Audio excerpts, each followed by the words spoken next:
বাইতুল্লাহ থেকে বাইতুল মাকদিস থেকে ঊর্ধ্বগমন করাইয়া 7 আসমান পরিক্রমণ করাইয়া মালা আলা পর্যন্ত নিলেন, কাবা কাসম পর্যন্ত নিলেন। আমার নবীকে আল্লাহ দাওয়াত করে করে আমার নবীকে সাক্ষাৎ দিয়া ধন্য করে দিলেন। বলুন মারহাবা। যে দাদা কুরবানি উঠিয়া নবী মুসা আল্লাহকে ডাক দিয়েছিলেন, রব্বি আরিনি রব্বি আরিনি রব্বি আরিনি, আল্লাহ তুমি আমাকে দেখা দাও, আল্লাহ আমাকে দেখা দাও। আল্লাহ বলেন লান্তারানি লান্তারানি, নবী মুসা রে তুমি দেখবা না, তুমি আমাকে দেখবা না। মুসা নবী বারবার ডাক দেওয়ার পরেও আমার আল্লাহ নবী মুসাকে ডাক দেন, নবী মুসাকে দেখা দেয় নাই। ওই রাতে আমার আল্লাহ স্বয়ং আল্লাহর পক্ষ থেকে তার বন্ধুকে দাওয়াত করিয়া একেবারে মওলার দরবারে নেওয়া, এটা ছিল আমার নবীজির সবচাইতে বড় শান এবং মান। বলুন সুবহানাল্লাহ। এটা কি আমার বন্ধুরা কথা না কোরআনের কথা? কোরআনের কথা। আমার নবীর শান আছে কি নাই? জুড়ে বলুন আছে কি নাই? না আমার নবী আমাদের মতো? জুড়ে বলুন আমাদের মতো? প্রিয় হাজির, এখন তো বলে আল মুসলিম ওয়া কুল মুসলিম, এক মুসলমান আরেক মুসলমানের ভাই। নবীও মুসলমান, আমিও মুসলমান, নবীকে ভাই বললে সমস্যা নাই। নাউযুবিল্লাহ বলুন, জোরে বলুন নাউযুবিল্লাহ। নবীকে আমাদের ভাই।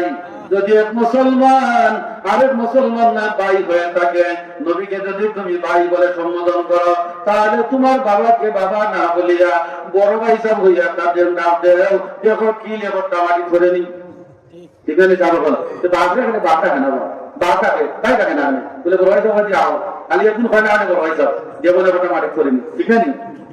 নবীকে ভাই বলা যায় না, নবীকে মুসলমান আমাদের মতো বলা যায় না। যারা যারা শিক্ষা শিক্ষিত মানুষ বাংলা ডিকশনারি আপনি খুলে দেখবেন, মত শব্দ সর্বক্ষেত্রে প্রযোজ্য হয় না। আমি আপনার মতো না, আপনি আমার মতো না, উস্তাদ ছাত্রের মতো না, ছাত্র উস্তাদের মতো না, মুর্শিদ মুরিদের মতো না, মুরিদ মুর্শিদের মতো না, বাবা ছেলের মতো না, ছেলে বাবার মতো না। জোরে বলুন ঠিক কিনা? তাহলে কুফের নবীকে আমার মতো বলে কেমনে? তারা বলতো নবীকে, তারা বলতো যারা তারা ছিল কাফির, যারা আমার নবীকে আমাদের মতো বলবে। আমি তো আগে বলেছিলাম শানের রিসালাত এটা পড়ে একটা সাবজেক্ট। আমার নবীর শান বর্ণনা করা ইবাদত, আমার নবীর শান শোনা ইবাদত। সুবহানাল্লাহ। আমার নবীর শান বাড়াইলে বাবা আমার আল্লাহ কত খুশি হয়, আর কোনো কাজে তো খুশি হয় না। বলুন সুবহানাল্লাহ। আমার নবী রাহমাতুল লিল আলামিন মুহাম্মদুর রাসূলুল্লাহ সাল্লাল্লাহু আলাইহি ওয়াসাল্লাম কে আল্লাহ রব্বুল আলামিন কোনদিন আমার নবীকে নাম ধরে ডাকেন নাই।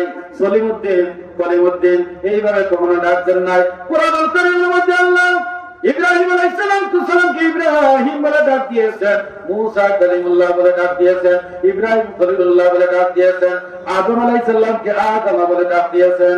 এইভাবে আল্লাহ রাব্বুল আলামিন নবীগণকে কুরআনুল কারীমের মধ্যে যে নবীগণের নাম এসেছে মুহাম্মদুর রাসূলুল্লাহ ব্যতীত প্রত্যেক নবীগণকে আল্লাহ নাম ধরে ডাকছেন, কিন্তু আমার নবীকে আল্লাহ নাম ধরে ডাকেন নাই, নাম ধরে ডাকেন নাই। মারহাবা।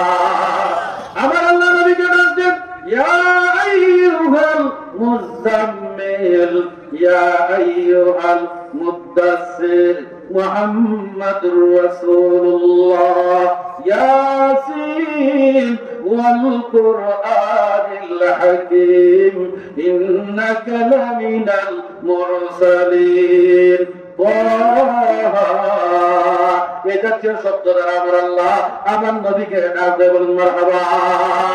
আমার আল্লাহ চাদরওয়ালা নবী, কম্বলওয়ালা নবী, ইয়া আইয়ুহাল মুযাম্মিল, ইয়া আইয়ুহাল মুদ্দাসসির, মুহাম্মাদুর রাসূলুল্লাহ এই জাতীয় শব্দ দিয়ে আমার আল্লাহ আমার নবীকে সম্মানসূচক শব্দ দ্বারা সম্বোধন করে চিল্লায়ে বলুন সুবহানাল্লাহ। আর আমি নাদান উম্মত, আর আমি ডাকি নবীরে আমার আল্লাহ একজনে আরেকজনকে আমরা দিলা ডাকি বলা নাই বলা রাখে।